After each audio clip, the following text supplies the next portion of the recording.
Valediction by Sherman Alexie. After school, after football practice, every day for 3 years, John and I walked to the grocery store in our little town and bought candy, potato chips, and soda pop. It was a ceremony. We said hello to the old couple who owned the store, stepped into the walk-in cooler, grabbed our cold drinks, paid for them and our snacks, and headed to John's house or mine, depending on what our parents were planning to cook for dinner. It was an average life for two average kids. But one day, in November of our senior year, John and I, as usual, stepped into the cooler and grabbed our favorite cans of pop. But then we looked at each other and we both had the same thought. I don't know why it happened. Without saying a word, John and I grabbed 3 six-packs of soda and stuffed them into our duffel bags. Carrying the carbonated loot, we paid for our usual junk food, walked to John's house, raced into his bedroom and celebrated. We drank all that pop and got wound up and stupid on sugar and caffeine. We could have stolen beer, but we were athletes, and jocks did not get drunk in our school. The next morning, we met up before school and vowed to never do it again. One time was kind of innocent, but more than that would be criminal. But after practice that night, we did it again.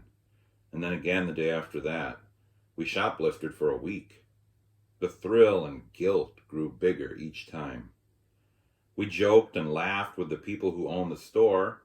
We paid for $5 of snacks as we stole 20 more. And then I couldn't do it anymore. John, I said, we have to stop. We're going to get caught. They'll kick us off the team. They might throw us out of school. Just one more time, he said. Come on, Pete. They're too old to catch us. I can't do it, man. You've always been a wuss. I walked home alone while John went to the store. I thought he might text or call me after he left the store. I didn't hear anything from him. When I got to school the next morning, I immediately heard the bad news. John had been caught shoplifting. I knew they'd wonder how I was involved. John and I went everywhere together. Halfway through first period, I was summoned to the principal's office. He was there with the superintendent, the school counselor, and the football coach. It felt like an interrogation. Peter, the principal said, I'm sure you know why you're here. Because of John, I said. Yes, he said. Did you know what he was doing? Were you involved? I wanted to tell the truth. I knew that I should confess, but it felt like I'd destroy my life by admitting to the crime. I wondered if John had already told them that I'd stolen nearly as often as he had. Did he do the right thing? Pete, the principal asked again, were you involved in this? No, sir, I said. They all studied my face. They knew I was lying. They wouldn't let me get away with it. Okay, Pete, the principal said. John already told us he did it alone. I could tell they hadn't believed him either. But there was nothing they could do. I hadn't confessed, and John had denied that I was a thief too. He was kicked off the football team, sentenced to community service picking up litter around town, and was suspended from school for a month. During that month, he and I didn't see each other. We didn't call or text. We'd been constantly together for years, but things had changed.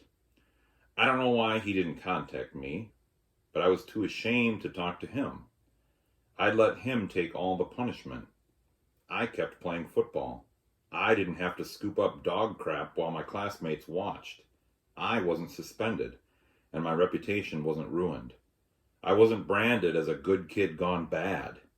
In fact, some people thought John had betrayed me by shoplifting and nearly getting me into trouble. When John came back to school, he wouldn't look at me, and I wouldn't look at him. This silence went on for the rest of the year. We ignored each other at our graduation ceremony. Our parents ignored each other too. Late that night, at a kegger down by the river, we stood at separate campfires. I didn't drink anything, but he got really drunk. I was worried for him. He caught me staring. He threw his beer into the fire and staggered up to me. He grabbed me by my shirt and shook me. "You aren't who I thought you were," he said. "Neither are you," I said.